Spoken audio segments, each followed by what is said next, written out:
Look, I've lost track of time before, but this is on a whole other level.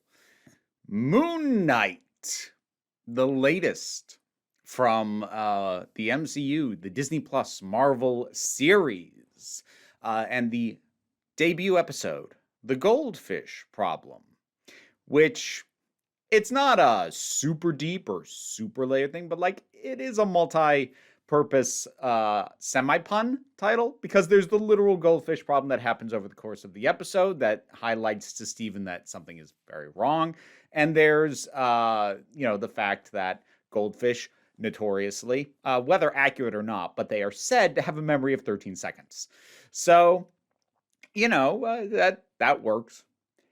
This is going to be spoilerish, I guess. I mean, it's a premiere episode. I kind of have to talk about what goes on and how it's presented. If you want anything without spoilers, it's solid. It's solid, and I am definitely intrigued and hopeful for where it goes from here. Can I say that I'm in love or I'm hooked yet?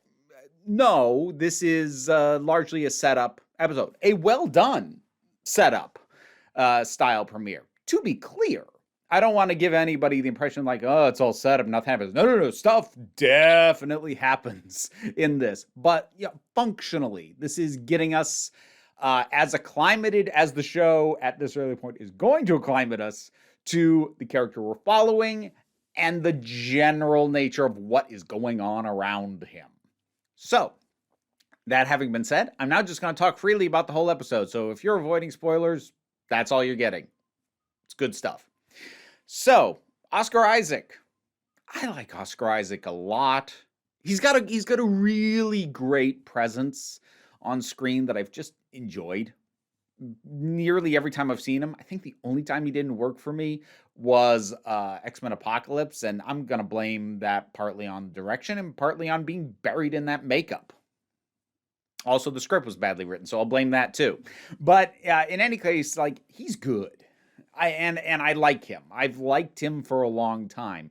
And it's nice to see him get to do this kind of character study approach to a superhero ?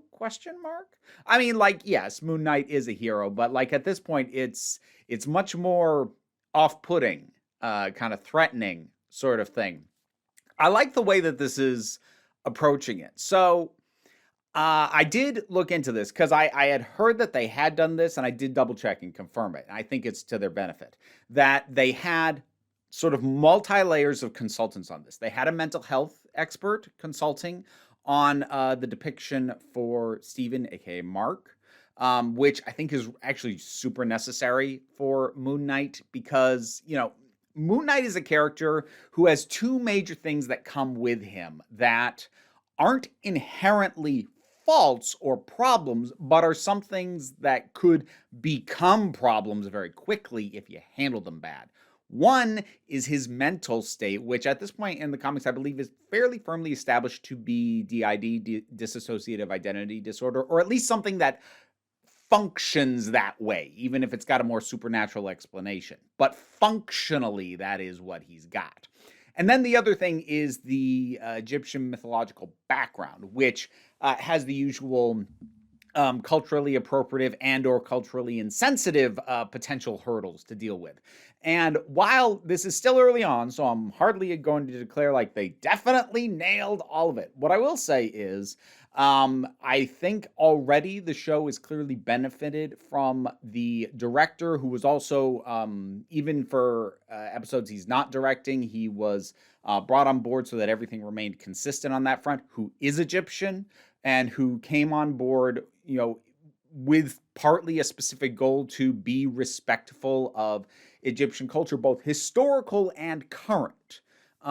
So even though we've got, the Egyptian stuff in a museum and all that, like, it doesn't feel dismissive. It feels so far relatively respectful. I think we'll get a better sense of that as we get more of it. And the other thing being that they brought in a mental health professional to consult on the dissociative identity. And that feels pretty well done. I think the smartest thing that they did as far as the depiction of this goes is they basically did what Memento did, which is to present things in such a way as to put the audience in the exact same state of confusion that the main character is in. In the case of Memento, that did it by doing the scenes in reverse order so that just like the lead character, the audience doesn't know what events led to the situation they're currently in. And in the case of Moon Knight, every time Steven loses time and is not in control, I mean, except for the very, very end. So we'll see how they handle it going forward. But at least initially, whenever Steven is not in control and somebody else is in the driver's seat, he loses time.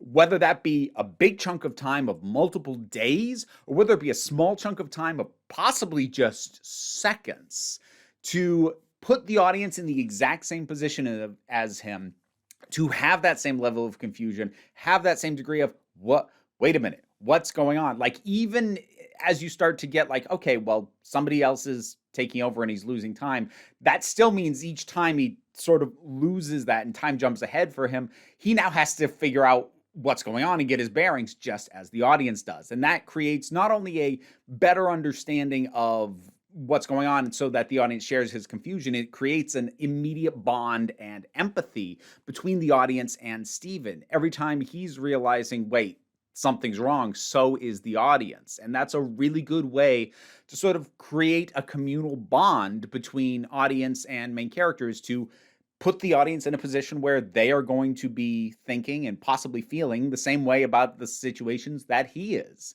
And this particular execution is a way to do that without making them a generic everyman and trying to behave like no, this is confusing to you, to him. Like, you're all on the same page. Isn't that fun? And yeah, it is. Ethan Hawke, I'll be really curious to see how that goes moving forward. Because whenever you bring in a cult leader type, you basically have one of two things to do with it. Either they're a charlatan who, I'm not going to say necessarily don't believe what they're doing, but like they have ulterior motives that aren't what they say they are. Or they are full on an absolute pure believer of what it is they say. And right now, Ethan Hawke's character appears to be the latter. And he's handling it pretty well. He has that sort of calm that someone who is dead certain that they're right about something that like is not common. This is not an agreed upon thing. This is not how people agree the world works, but this is how he thinks the world works. And he is certain that he's right. And there's a calm in that. And there's a zen in that. And he is projecting that very well right now. So at this point, that works pretty dang well. I think if there's anything that throws me off a little bit, I do get it, but I just don't especially enjoy watching it. So I've talked in the past about how I get deeply uncomfortable watching anything that I consider to be cringe, whether it be cringe humor based around humiliation or just really creating a deliberately uncomfortable, socially uncomfortable situation. I don't enjoy that. And I'm not saying that Moon Knight does it, but it does kind of skirt up to the line of it in terms of how inconsiderately other people treat Steven. Now, before anybody jumps down into the comments and goes, well, it's understandable and justifiable because to these people, he's just a super flaky guy who's never on top of it. Like, no, I get it. I'm not saying it doesn't make sense. I'm saying that I feel that they hammered the point maybe a few too many times beyond what they needed to actually make the point that he is off-putting to pretty much everybody else. And then they kept hitting it. Again, not so often that it felt like absolute overkill, but since it brushes up against something that I don't enjoy, I was kind of like, okay, could we ease off? Could we ease off? And then thankfully more of the plot kicked in and they kind of did. But I'm hoping that's not something that's going to get excessive emphasis going forward. Because, people like his boss, the guard who doesn't know his name, even how angry the woman he's supposed to go on a date with was. And again, like, I get it. Makes absolute sense. Her reaction is pretty justified from her perspective. So again, I'm not saying these things don't make sense. I'm just saying they're not fun for me to watch. Okay? Okay. And I suppose that is like partially a risk of telling this kind of story and someone who doesn't have full sense of themselves. And as a result, it's, as I've mentioned multiple times now, pretty understanding that other people don't really have a proper sense of him and just think, dude's weird. Dude's just, what the hell, man? What is your issue? And I did like that sort of turn and the how different the performance from Oscar Isaacs was when he was looking in the mirror and Mark was talking to Steven, like, nice, well done. And so far the visual effects are pretty solid. I like that they are leaning towards the mysterious. And really the only clear shot we got of something truly fantastical was at the very end with the hero shot of Moon Knight himself. We don't get a super clear look of what happened to that old woman who was judged by Ethan Hawke's character. I can't remember if they said the guy's name. He's going to be Ethan Hawke, at the very least for the first few episodes, if not the whole series. That's just what he's going to be in my head. But we didn't get a super clear look at that. We didn't get a super clear look at what it was that was chasing Steven. We didn't get a super clear look of the wrapped being with the with the staff that he saw at a few points. Like, and when we saw it clearly, it was like second at most, and then something would obscure it, or it would be gone, or it'd be in shadows or whatever. So I like that this is leaning into the air of mystery and the sense of danger that this fantastical world that is starting to envelop Steven's life is frightening. And it's not just the visual depictions of those whole things. The tone of the whole thing overall is that this is, kind of terrifying. And dude's doing his best, but so the shooting style leans into that very, very well. And as I said, like, overall, it's just a good, solid episode. I really want to see what's next, because something that starts this strong and sets up its visual tone, its characters, its approach to the various elements that it is working with this well makes me want to see what happens next and what they do now that they've got a good chunk of initial setup out of the way. Not a lot of exposition because we still don't really know what's going on, but the necessary setup so we get a baseline, and then the story can really start being told. And I'm really interested to see what that is. I'm not going to be hyperbolic and declare it's great, it's awesome, it's one of the best. Like, it's a really strong start. We'll see how it maintains after this. But this is definitely, for me at least, one of the stronger openers for the Marvel Disney Plus shows. This is hitting the ground running. This is really good as a start. So, Moon Knight, first episode. What did you think about this one? Whatever your thoughts are, drop something down in the comments. Let's talk about it. Patreon's how I pay the bills, and any help you can give me there is immensely appreciated. But even if you're not able to like, share, subscribe, that helps me out too. So don't worry too much about it, though.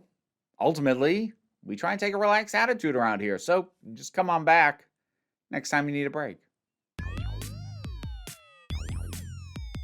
It's the end credits. Means I gotta shout out some patrons. This month, it is Turok, Oliver B., Linda Walters, TT, Robin Powell, Fernobulax, The Poodle, Eidolon, Tracy Scrabbit, Dharma, Michael Doyle, Vincent Paul Bartolucci, Angry Casperl, Adam Lefty Taylor, Robin Moore, Shayla Gourlay, and Bookworm. Thanks so much for your support.